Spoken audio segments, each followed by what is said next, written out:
Lawmakers from Southwest Virginia reacting to the end of the legislative session. Good evening, I'm Sarah Diamond. And I'm Ansley Daniel in for Casey Marler tonight. Legislators wrapped up the 60-day session by approving a 2-year budget that includes pay raises for teachers and state employees and increases education funding.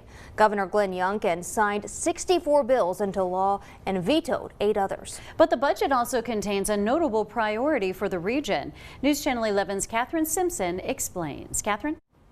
Sarah, Ansley, the new budget includes $2.5 million to fund an inland port in Washington County, Virginia. Local lawmakers tell me the money and the project will have wide-reaching benefits in the county and beyond. Port also a huge deal. That has potential to completely transform Southwest Virginia. For years now, Virginia officials have worked to add an inland port to Southwest Virginia. And this year, the General Assembly is putting money where its mouth is, with $2.5 million and a selected location in Washington County.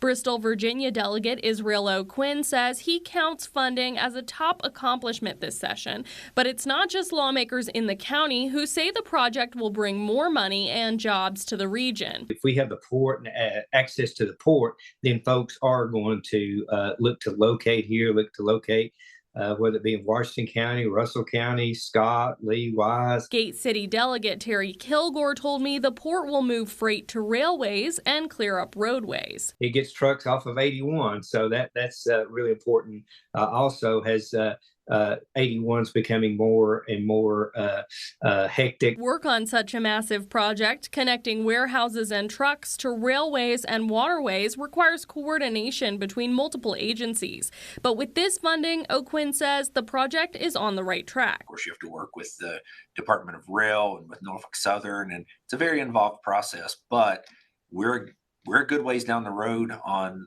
making this thing come to fruition.